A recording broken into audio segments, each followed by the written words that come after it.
Hi and welcome to the short tutorial. In this video I will discuss about how to unlock your Twitter account. So if your Twitter account is locked or it's showing like limited account, how you can fix it. Watch this video till the end and you have to follow the same procedure. And if this video really helps you out, do subscribe my channel. So to unlock your account, first of all you have to log into your account. Then simply you have to click on the start button.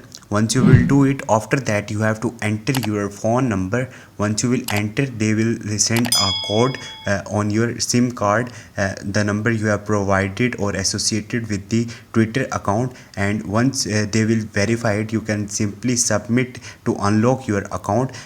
Twitter will go through it, and if your number or the account will did not did is not doing any illegal activity, they will simply unlock your Twitter account. So this is the way to unlock your Twitter account. Hope this video will helpful for you. If you have any question, you can ask me in the comment section, and don't forget to subscribe my channel. Thank you.